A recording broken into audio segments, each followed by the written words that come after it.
seperti inilah kritik teks gitu. Ya. Jadi kita juga bisa berbicara tentang sejarah, kita bisa berbicara tentang kontradiksi, kita sebenarnya ini juga mengajarkan kepada umat muslim juga yang mau memperdalam kritik untuk kritis. Iya, untuk kritis dan nggak cuman sekedar tidak ada referensi gitu ya. Iya. Nah, kita juga kan harus kritis. Kalau kita kritis ke sana, masa kita nggak kritis ke sini? Iya, iya. Kita juga harus kritis ke Islam dong. Di Islam juga kita bisa mempelajari kapan Quran dikodifikasi, gimana caranya kodifikasi, siapa yang mengkodifikasi, siapa timnya, kapan dilakukan, tahun berapa kali. Kita harus tahu loh berapa kali Quran dikodifikasi. Kurang tahu. Ini anak gontor nih. Waduh, kesebut lagi ya. 2 kali dikodifikasi. Tapi tujuan daripada 2 kali kodifikasi itu apa? Karena yang pertama banyak hafiz Quran yang tewas dalam Quran. Gugur. Yang kedua karena banyak orang membaca Quran dengan dialek yang berbeda-beda sampai mau bunuh-bunuhan. Jadi itulah yang distandarisasi. Gitu. Nah, standarisasi itulah yang distandarisasi ulang di tahun 1924, bukan standarisasi ulang, dicetak dengan menggunakan standarisasi yang kedua. Gitu. Ya. Jadi yang kata profesor itu 1924 di Kairo baru dicetak, dia harus balik dulu. Yang dicetak 1924 itu menggunakan standarisasi yang mana? Karena di 2 kali dikodifikasi nih. Diambil dari yang kedua. Kenapa kedua? Karena pada waktu kodifikasi yang kedua itulah pada zaman sahabat Utsman bin Affan itu mengkodifikasi ulang dengan menggunakan master yang sudah pernah dikodifikasi pertama. Master yang pertama ini disimpan oleh Hafsah, putri daripada sahabat Umar bin Khattab. Kodifikasi yang kedua itu karena orang membaca Quran beda dialek sampai mau bunuh-bunuhan, ya kan? Akhirnya yang dialeknya beda-beda selain daripada dialek Quraisy itu yang dibakar. Itulah standarisasi yang kedua.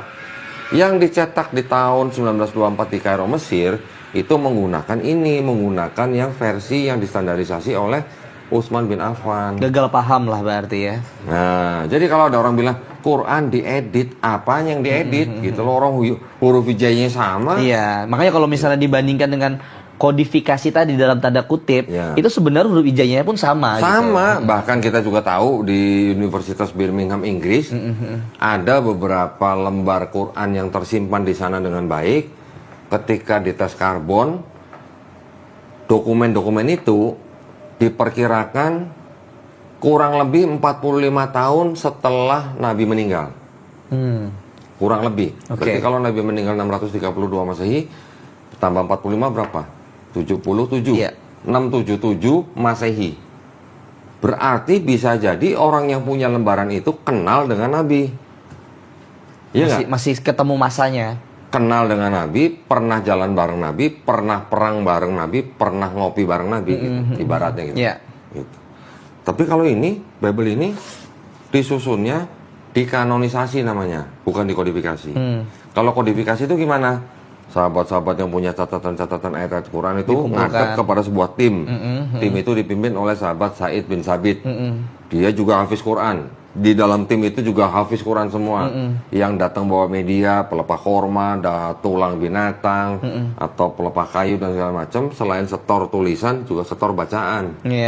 Bacanya nggak benar, tulisan benar, tolak. Tulisan benar, bacaan nggak benar, tolak. Bacaan benar, tulisan benar, baru terima. Gitu. Itu namanya kodifikasi. Ya, ada yang ngecek bacaannya, ada yang ngecek tulisannya, gitu. Sudah selesai, barulah itu dijadikan mushaf Quran namanya. Mushaf itu artinya sudah berbentuk buku seperti ini. Gitu. Tapi kalau ini dikanonisasi. Maksudnya gimana kanonisasi? Jadi contohnya begini. Misalnya nih ya, gue bapak gereja misalnya. Zaman dulu itu sudah ada kitab-kitab yang sudah jadi begini. Misalnya, sudah rapi, sudah jadi. Ya, gitu. Ini misalnya, ini Matius, Markus, Lukas, Yohanes. Ini Maria, ini misalnya Filipus, misalnya nih apalah Thomas, apa segala macam lah. Segini banyak gospel, ini sama gereja dipilih-pilih. Yang ini nggak cuma satu orang. Ini Matius nih, ceritanya begini. Oke, ini yang Markus, ceritanya begini. Sama nih ceritanya nih, masuk. Ini Lukas ceritanya masuk. Misalnya ini Yohanes, Masuk, ceritanya sama dengan ini, ceritanya sama semua nih. Ini masuk, ini yang dijadikan satu Bible Perjanjian Baru. Tambah lagi surat-surat Paulus gitu. Ini ceritanya beda nih. Yang di sini bukan Yesus yang disalib, ya otomatis tolak gitu. Jadi ada beberapa mungkin referensi-referensi yang sebenarnya ada tapi ditolak. Iya, karena ceritanya berbeda dengan yang 4 ini. Yang di sini yang dibunuh dan disalib dan bangkit dari ketiga Yesus, yang di sini bukan Yesus yang disalib. Misalnya nih Simon orang Kirene, nah ini pasti ditolak gitu.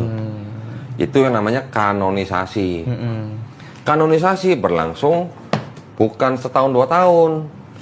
Kalau kodifikasi kita dari yang pertama zaman Abu Bakar radhiyallahu anhu, berapa tahun setelah Nabi wafat? Nggak sampai 2 tahun. 2 tahun sahabat Abu Bakar memerintah, dilanjutkan dengan sahabat Umar bin Khattab memerintah 10 tahun. Habis itu sahabat Utsman bin Affan memerintah 13 tahun. Berarti 2 tahun plus 10 tahun berapa? 12 tahun. 12 tahun. Tambah Utsman bin Affan 13 tahun berapa? 25 tahun. Sejak Nabi wafat. 2 kali kodifikasi. Berarti kan tidak sampai sahabat Utsman meninggal, mushaf yang kedua sudah jadi. Sudah jadi, iya. Berarti tidak sampai 25 tahun mushaf Quran sudah jadi. Kalau ini berapa tahun? Yesus atau Nabi Isa dianggap tidak ada kira-kira tahun 30 Masehi. Penulisan surat-surat Paulus antara tahun 48 sampai tahun 65 Masehi. Markus kira-kira 65 Masehi. Matius, Lukas nyado dari Markus kira-kira 75 sampai 80 Masehi. Yohanes kira-kira ditulis 95 Masehi.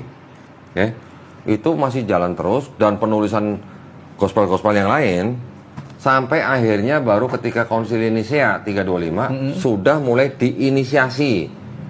Diinisiasi itu apa? Dimulai untuk bapak-bapak gereja milih-milih, mengumpulkan lah ibaratnya. Tetapi akhirnya mereka bikin muktamar, bikin konsili sendiri. Kalau konsili 325 di Nisea, konsili Konstantinopel di tahun 381, konsili Efesus, itu konsili-konsili tentang akidah, tentang teologi. Mereka bikin konsili sendiri tentang apa? Tentang kanonisasi ini. Tahun 36 berapa ya? 362 kalau nggak salah. Masehi di kota Laodicea. Bikin konsili, ngumpul-ngumpulin, dipilih-dipilih. Tahun 382 di kota Roma, bikin lagi konsili, dipilih-dipilih lagi. Terakhir di Kartago tahun 397 Masehi. Jadi akhir abad keempat nih. Akhir abad keempat. Jadi hampir 400 tahun sejak Yesus nggak ada, baru ada kitab begini. Baru selesai lah ya. Baru selesai. Itu pun tahap awal. Nanti ada lagi konsili yang lain, yang lain untuk memperbaiki. Karena jumlah suratnya begitu banyak. Nggak banyak ya, sebenarnya cuma 78, 70. Tapi akhirnya itu 3 konsili pertama itu yang yang dilakukan kanonisasi itu.